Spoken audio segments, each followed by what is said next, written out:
Hello, I'm Marty Nemko. Welcome to another edition of How to Do Life. Today the topic is time. I'm perhaps the best and the worst qualified person in the world to talk about time. The best because I think about it a lot, time management and procrastination. The worst because it comes naturally to me. I am way outside the mainstream. I'm an outlier in terms of how extremely I focus on time and making the most of literally every second. When I'm sitting in the bathroom on the pot, I make sure I have something to read. Or brushing my teeth. I am known to no, nobody knows this until you sit on the pot and while I'm brushing my teeth and reading at the same time. Now that is sick, but it also does enable me to get a hell of a lot done in my life. I've seen 5,800 clients. I've written almost 4,000 nationally published articles, 12 books, all the rest of it, and much more than you can possibly know. Rose breeding, 2,000 professional gigs on the piano, 4 screenplays, all that stuff. PhD from Berkeley. And it's because I am so focused on making the most of my time. And why? It's for three reasons. One is it was my father's being so productive, despite being an uneducated Holocaust survivor. Working and being productive was really healing for him and good for my family. I have a terrible fear of death and dying. And so the only silver lining in that is it makes me appreciate how important it is, it seems to me, to make the most of each minute. And for me, that's not just having a good time, but really using my best skills to make a difference, which frankly, I like to think that this show is. I have no script here. I am just sharing my best ideas off the cuff of what has worked for me and my almost 5,900 clients now. Okay. I think it's most entertaining, if perhaps at the risk of sounding sanctimonious, to start by telling you about my day routine and the embedded principles I use for time management. Later on in the show, we're going to talk about procrastination and how to deal with it. I never procrastinate, but I've had a zillion procrastinating clients, and I'm going to talk to you about what has been most helpful to help them overcome procrastination. But start with my day. I'm going to just go chronologically. So, when I wake up in the morning, the very first thing I do, other than hug my wife or my doggy, is I go right upstairs to my computer and I look at my incoming email. And I am very quick about doing that. First of all, I really have my junk email. I have a lot of blocked senders, so I'm not looking at the hundreds of emails that are junk. So those tend to be blocked. I usually will have 10 to 20 real emails a day, and I am very quick. I am just, I will very often give either no response, or I always try to respond to any legitimate emails. And so, where response is required, but I'm very brief. I'm saying, okay, how can I respond to this quickly? That's unconscious at this point. There's a little voice in my ear that's saying, what's the sweet spot of quickness and quality, the middle ground? And very often it's a one-sentence response. And I will crank it out, read it one time quickly to see if I've got any typos, but I don't obsess about it, and I click send. That helps me to process my email very, very quickly. I deliberately, I don't see clients until mid-morning. I am really at my best in the morning, and then I start writing. It's like brushing my teeth, writing I write an article every day for Psychology Today. I've written almost 4,000 in the 6 years, almost every day, without sometimes Christmas Day and New Year's Day. It is like brushing my teeth. It is a ritual. It's something I do every day. I am going to write a Psychology Today article. So I immediately start thinking about if I don't have a topic. By the way, I will go through my life as I'm walking the dog or in the shower or whatever. If I don't have a topic for the day, I am thinking, what could I write about where it would add value, not take too much time, because I often believe there's a point of diminishing returns. That which I can write in a few hours is going to give more benefit to people for the time expended than spending a whole lot of time researching something I may not know as much about. And so again, the time management thing, I'm thinking about time effective. Not the fastest way, not the best way, but where can I yield the most benefit to, frankly, to the world, But if I was poor and struggling, where could I yield the most benefit to myself and to the world or my sphere of influence for the time expended? So I will immediately do that, but I also am well aware that sitting is the new smoking. So I trust my body. Somewhere between 30 and 90 minutes, I start to feel itchy and I need to get up. So I will get up, and will I fool around? No, but I want to get up. So I will clean the toilet, I will make breakfast, I will take a shower, I will do something productive even in that break time. Then I'll get back to work, and I will make myself get to even if I have to push myself a little, but not too much, because I don't want to be hate it. So I just push myself a little to get as far as I can. Ideally, when I'm writing a Psychology Today article, I am trying to get all the way through to a first draft before I get up. And when that first draft is done, I take I might go out to the garden, I might do the dishes, I might whatever, and then I come back to it with fresh eyes, and I then will. It doesn't take much effort or much time. I will then very slowly read it and fix little errors on the fly. I don't struggle with it. I just keep going through until it's over, and then I'll do it again and again. I usually will read it out loud, whether it be into a YouTube video or simply to my wife or to myself, because if I read aloud, I'm more likely to spot typos and other little errors. But all that takes very little time. Then I do see my first client, and again, I'm obsessed with time efficiency there. What do I do in that regard? Every new client gets a very probing new client questionnaire to complete in advance and send me an hour before our first session.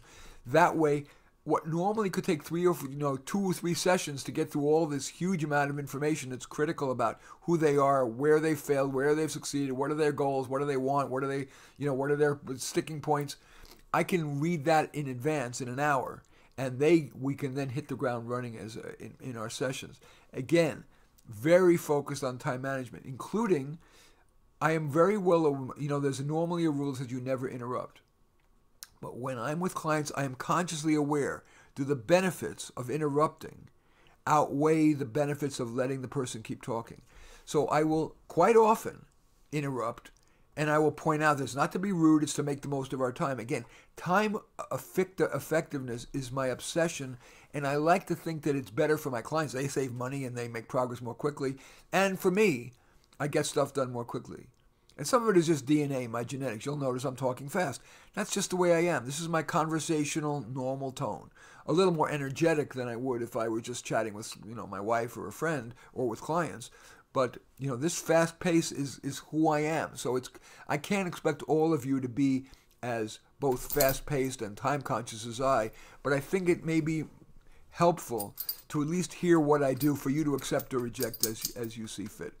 Let's talk about eating. I save a tremendous amount of time in food preparation. My typical breakfast takes me 1 minute to prepare. If it's warm out, I buy a quart of non-fat plain yogurt and just fresh fruit, whether it be a banana or out of season like those. I love this frozen from Trader Joe's blackberries and cherry mix. I simply put it in the microwave for 30 seconds, and now I've got these delicious fruit, and frozen fruit is as good or better than fresh because it's going right from harvest into the freezer, and I simply mix it in, and in 1 minute I've had a healthy breakfast. When it's cold, I typically make oatmeal, and I've put together a bag full of a combination of walnuts, cranberries, and little slivers of coconut, and I throw that in with a little small half teaspoon of sugar, and I've got a really healthy, really filling breakfast in just 1 minute. And that is typical of what I do at lunch. Typical lunch for me is I will take tuna fish in the can, mix a little bit of mayonnaise. Maybe if I have an extra minute, I'll chop up a little onion and celery, and a piece of bread that I throw into the microwave to defrost so that the bread stays fresh longer. I don't have to go shopping for bread all the time. And there I have lunch and a fresh fruit for dessert, and voila. Or even if I want to treat myself a little piece of chocolate. None of that takes any time, and I save a ton of time on shopping and chopping for food. It's amazing how much time one saves. For dinner, I might, for example, I buy frozen chicken breasts or salmon, little salmon steaks, and I'll throw them in the microwave and then top them with my favorite or broil them and throw my favorite topping, whether it be curry or garlic or Parmesan or whatever. Again, really quick, really easy to prepare. And then I'll steam some vegetables in the microwave, like frozen broccoli or whatever. And again, for dessert, I might have more yogurt, or I love canned peaches. I might open a can of peaches, drain out the sugar so that it's the syrup, so that it's not too fattening, and complete deliciousness with no time taken. I think that's enough to give you a sense of, how I manage to deal with time. There's a million other examples I could give. One more example I have to give. People wonder how a guy who's so time-oriented would have a dog. Dog. Let me show you, for those of you who are watching a video, one sleeping dog on this little mattress that I got for him. So what I do is I multitask there too. When I go for a walk with the doggy, I usually I don't have it with me right here, but I have a little memo pad that I keep in the pocket, and I'm usually thinking about my next client, or thinking about my next writing, or thinking about whatever thorny problem I have while I'm walking the dog. Thereby, he is getting to go have a potty break. We both get our exercise, and I'm thinking. And very often we're walking to Trader Joe's or to the supermarket at the same time, so we are hugely multitasking, but it's not frenetic. It's not angry. It's not crazed. It's just being aware of making the most of my time. So I want to stop there. I think this is a good time for me to let you know you are listening to How to Do Life with Marty Nemko here on KSFP, a public radio station in San Francisco. Welcome back. I'm Marty Nemko. Here is How to Do Life on KSFP, and I am talking about time, and I've focused on time management, my routines. But I need to now, instead of just talking about what I do, I want to talk about what has been most effective in helping my clients who struggle with time management and procrastination. I mean, some of it is very basic, things like having a calendar that, whether it be on your phone or a week-at-a-glance calendar like I use here. This is all my clients are listed here. And those things that don't have a time associated with it, I simply have this little 3x3 memo pad that I write my to-do list, things I want to do today that don't have a time associated with it. So sometimes it's just very basic, and getting people to be in the habit of actually writing everything down that they have to do, as well as checking it throughout the day. But very often it's more complicated than that. There are many people who don't manage their time well and who procrastinate like hell because they figure it's not, their life is so bad, and no matter, even if they manage their life well, their time well, their life still would suck, and so it's not worth the effort. They don't feel like it's going to make that much difference, not only to the world, but even to their own life. So before we talk about time management per se, we often take a look first at, can we give you some realistic hope that you could make your life better if you on the work front, on the relationship front, on the money front, on the mental health front, on the physical health front, on the cosmic meaning of life front. So we look at those things and then identify little baby steps forward. So if there's a work problem and they say they don't have a job, they're unemployed, or they're unhappy, what is the first baby step? What might be a Google search? Who might they phone? Who might open some career doors for them? What might they do on the current job to improve? That's a little baby step. So we identify baby steps there. In relationships, if they're lonely, I might discuss what is the best way for you to go and meet a friend or a romantic partner. Is it starting to look at pick out whether it's Match.com or OkCupid or Coffee Meets Bagel or whatever, or Tinder. Is it to ask a friend to get set up? Is it to get yourself one nice outfit so you feel a little sexier as you're walking through the world? We come up with little baby steps on the relationship front. With money, is it as simple as saying, okay, I'm going to open an account at Vanguard, and I'm going to, or E-Trade, and I'm going to put in $50, and I'm going to buy one share of some, Disney stock or whatever is appealing to them, to just feel like there's hope in starting things. So doing that can be prerequisite to any kind of time management stuff. Then we take an individual task, and it's usually the task, and you might think about it yourself now. What's a task that you yourself right now are having to deal with maybe procrastinating or whatever. We're entering tax season now. Is it, starting to put your all the your 1099s, W-2s, whatever, and receipts in order? So we'll talk about what is the task. And we take that one task, and then we say, okay, first of all, is it a task you need to do or not? And is this the right time? They may say, nah, I'm really busy with other things now. I'll do it later. I'll just make sure, I'll check with them. Should you really delay, or is this just BS procrastinating? If they do think it is worth doing, I'll say, okay, picture the benefits. Picture getting it over with, how good it's going to feel. Picture how good it's going to be maybe to get a refund, how good it's going to feel responsible. How good is the little moment-to-moment, the little wins of putting all the receipts of one category in one place so you can get these little wins along the way. Is it to see if you can get a good deal on TurboTax and download it? Just breaking it down to little baby steps that feel rewarding can be a very helpful initial step once they've assumed that they do have to do it.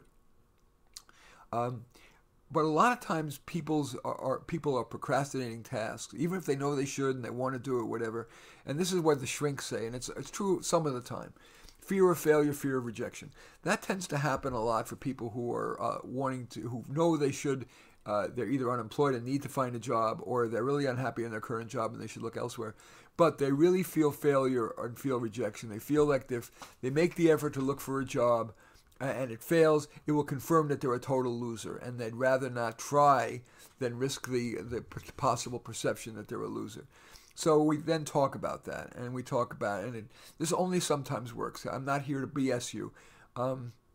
It sometimes works if they, realize that, in fact, trying and failing is better than not trying at all, because if you try and fail, at least you have a chance of, if you try, even if there's a chance you're going to fail, there is at least a possibility of success. And if the chances are too great you're going to fail, pick an easier target. Let's say you're afraid that if you're going to apply to be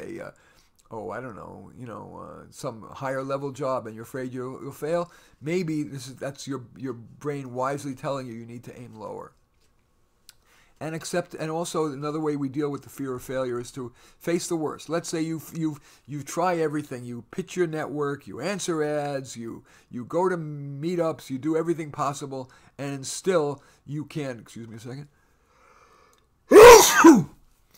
And still, you don't land a job, and you're stuck either being on welfare or a crappy job or whatever. Can you survive that worst case? And the answer is almost always yes. The only thing you can't survive is end-stage cancer. Short of that, and some other end-stage disease. But short of that, it is, almost always wiser to try. Not necessarily the hardest way, but to take the baby steps and try. So facing the fear of failure and rejection. Now, less often, but still possible, is that sometimes people procrastinate because they are afraid of success. Because if you are successful, let's say, in landing the job, you're more likely to then have more asked of you and more asked, and suddenly all the fun things in your life are being crowded out by all the work you have to do. So, the way we address that is to say, okay, yes, all that's possible, but you have some measure of control over your life. So if when you succeed, you feel like you don't want to do anymore, you want to keep boundaries, it is appropriate to learn how to say no. I'm not going to do anymore. I'm not going to apply for promotion. Up is not the only way. And so talking about kind of almost rehearsing what would you do if you succeeded to keep some boundaries on your work life can often help. Now, more shallow, but also definitely works for some people, is often what motivates them to act is one of two things: either rewards or punishments. In other words, they say, okay, let's say back to the taxes thing, if I put in a good hour, no BS hour, a real hour on the taxes, I'm going to reward myself by whatever, having my favorite breakfast or taking a hike or, calling my friend or whatever it is. And also a punishment. My favorite, it's kind of the sexiest, is when you make a deal with a friend. And the deal is this: you write him a check made out to your least favorite charity. So if you despise Donald Trump, it would be to the Donald Trump Reelection Fund. If you love Donald Trump, it would be to the Bernie Sanders or Elizabeth Warren Campaign Fund. And if you don't meet your stated goal, in other words, let's say you say that by the end of today, I'm going to sort all of my receipts. And if, it's the honor system. You tell this person that, if I'll report back on what I did. And if in fact I have not met my goal, you send that check to that least favorite charity. And that can sometimes be very motivating. But sometimes also, surprisingly often, people are motivated to achieve by proving somebody wrong. We all love to be proven right. So if, let's say, your parent or a spouse or a teacher or whatever said, nah, you can't do that, that's too hard. Sometimes you can be motivated to push past your procrastinations and your fears of failure and whatever by saying, I'm going to show him. You know what? I can do this. That can often be a very powerful motivator. Now let's turn to the behavioral. There are some things that can also help you just move forward. So if you're very overwhelmed with the size of a task, let's say, again, I like to use this tax example because it helps provide a through line for this show, and because it's so timely. If you're overwhelmed by it, start with a 1-second task. So is the 1-second task to go onto Google and see where you can get the best deal on TurboTax? Is it to download it to your computer? Is it to see if you could sort just your meal receipts or your W-2s or whatever? The little, not 1 second, but few-second task. A few of those can often get you going. An object in motion tends to stay in motion, and so that can be helpful. People tend to have the most trouble with procrastination in getting started. But the second place in which people have the most trouble is not when they're started, but when they reach a hard part. Generally, and of course there's many exceptions to this, but when you reach a roadblock, generally your greatest chance of making progress is in the first minute. And after that, your chances of making further progress diminish rapidly. And so if you're like one of those people that reaches a roadblock and you stay with it for 5, 10, 20 minutes, you're unlikely to make much more progress than you did in the first minute. And you're leaving a terrible taste in your mouth about doing tasks. It becomes very painful. You're going to remember that 5 or 10 minutes where you're staring at a blank screen or whatever. So I normally recommend my clients use what I call the 1-minute struggle.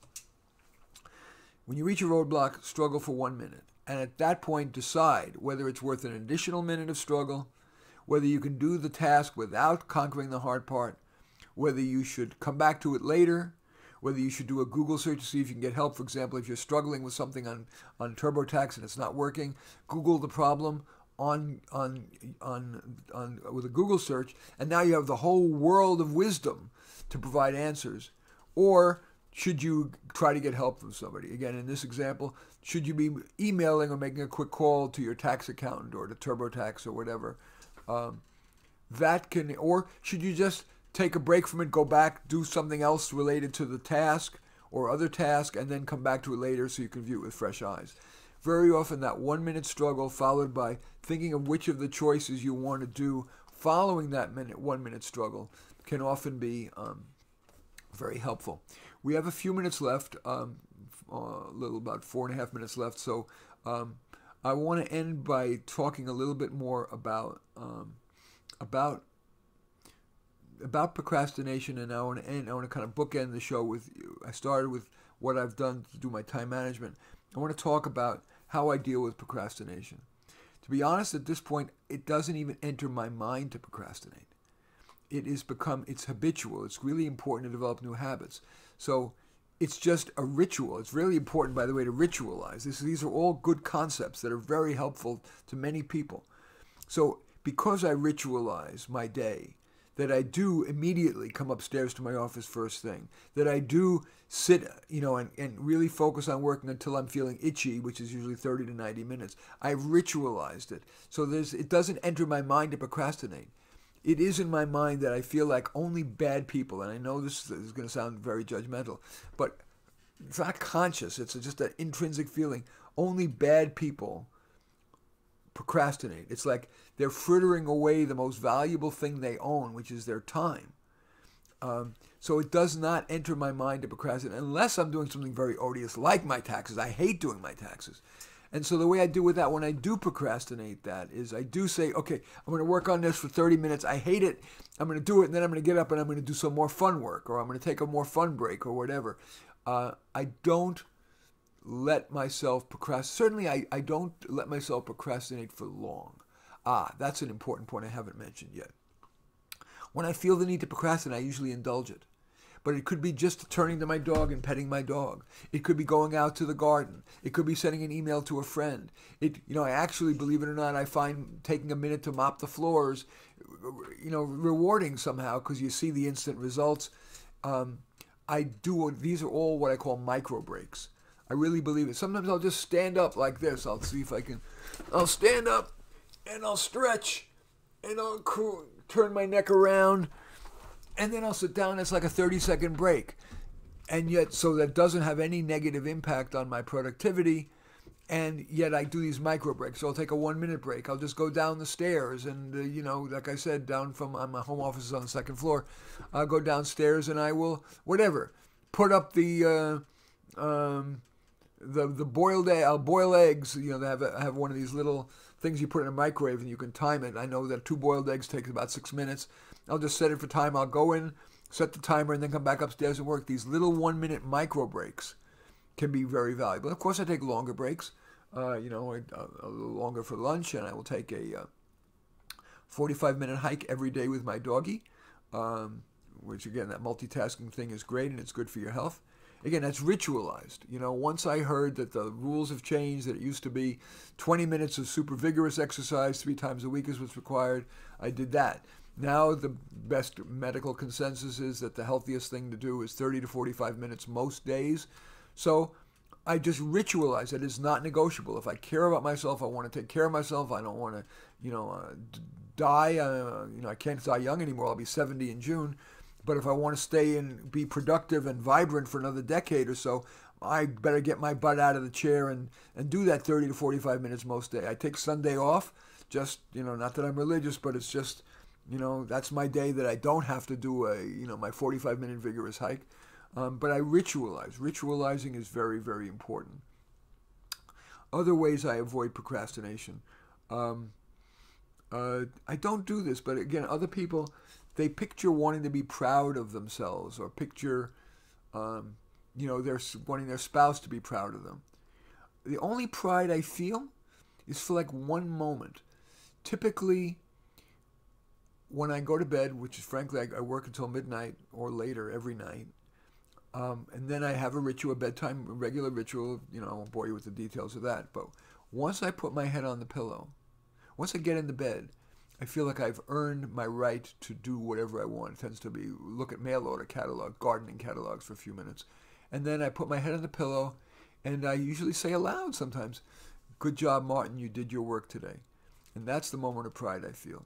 And I wish that for you. And maybe this is as good a way to end as I always end every show, reminding you we should find comfort among those who agree with us, growth among those who don't. I'm Marty Nemko.